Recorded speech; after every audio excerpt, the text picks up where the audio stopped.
Hello everyone, ಎಲ್ಲರೂ ಹೇಗಿದ್ದೀರಾ? ಚೆನ್ನಾಗಿದ್ದೀರಾ ಅಂತ ಭಾವಿಸ್ತೇನೆ. ಈ ಒಂದು ಐಟಮು ನನಗೆ ಗಿಫ್ಟಾಗಿ ಬಂದಿತ್ತು. ಧೂಪ ಕೊಡ್ತಾರಲ್ಲ, ಧೂಪ ಮತ್ತು ದಿಯಾ ಕೊಡ್ತಾರಲ್ಲ, ಆ ಒಂದು ಗಿಫ್ಟ್ ಹ್ಯಾಂಪರಲ್ಲಿ ಈ ಒಂದು ಐಟಮ್ಸ್ ಸಿಕ್ಕಿತ್ತು. ಬಟ್ ಹೇಗೆ ಯೂಸ್ ಮಾಡಬೇಕು ಅನ್ನೋದು ನನಗೆ ಐಡಿಯಾ ಬರ್ತಾ ಇರಲಿಲ್ಲ. ನೋಡೋಕೆ ಮಾತ್ರ ತುಂಬ ಚೆನ್ನಾಗಿತ್ತು. ವುಡ್ಡಲ್ಲಿ ಮಾಡಿರುವಂಥದ್ದು ಚೆನ್ನಾಗಿದೆ. ಇದನ್ನು ಸುಮ್ಮನೆ ಇದು ಡೆಕೋರೇಷನಿಗೆ ಇಡೋದು ನನಗೇನೋ ಅಷ್ಟು ಇಷ್ಟ ಆಗಲಿಲ್ಲ. ಹಾಗಾಗಿ ವಾಲ್ ಡೆಕೋರೇಟಿವ್ ಆಗಿ ಯೂಸ್ ಮಾಡೋಣ ಅಂತ ನಾನು ಇದನ್ನು ವಾಲ್ ಡೆಕೋರೇಟಿವ್ ಆಗಿ ಯೂಸ್ ಮಾಡ್ತಾ ಇದ್ದೀನಿ. ನಿಮಗೆ ಈ ಥರ ಒಂದು ಗಿಫ್ಟ್ ಸಿಕ್ಕಿದರೆ ನೀವು ಯಾವ ಥರ ಇದನ್ನು ಯೂಸ್ ಮಾಡ್ತಾಯಿದ್ರಿ ಅಂತ ಕಮೆಂಟ್ ಮಾಡಿ ತಿಳಿಸಿ. ಹಾಗೆ ಇದಕ್ಕೆ ಟಾಸಲ್ಸ್ ಹಾಕಿದರೆ ತುಂಬ ಚೆನ್ನಾಗಿರುತ್ತೆ ಅಂತ ಅನ್ನಿಸ್ತು. ಬಟ್ ಬೇಡ, ಈ ಸದ್ಯಕ್ಕೆ ಪ್ಲೇನ್ ನೋಡೋಣ, ಆಮೇಲೆ ಬೇಕಾದರೆ ಚೆನ್ನಾಗಿ ಅನಿಸ್ತು ಅಂದರೆ ಟಾಸಲ್ಸ್ ಹಾಕೋಣ ಅಂತ ನಾನು ಅಂದ್ಕೊಂಡಿದ್ದೀನಿ. ನಿಮಗೆ ಈ ಒಂದು ಐಡಿಯಾ ಹೇಗೆ ಅನಿಸ್ತು ಅಂತ ಕಮೆಂಟ್ ಮಾಡಿ ತಿಳಿಸಿ.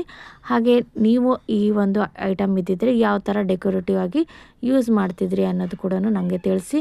ಹಾಗೆ ಥ್ಯಾಂಕ್ಸ್ ಫಾರ್ ವಾಚಿಂಗ್ ಅಂತ ಹೇಳ್ತಾ ಬಾಯ್. ಮತ್ತೊಂದು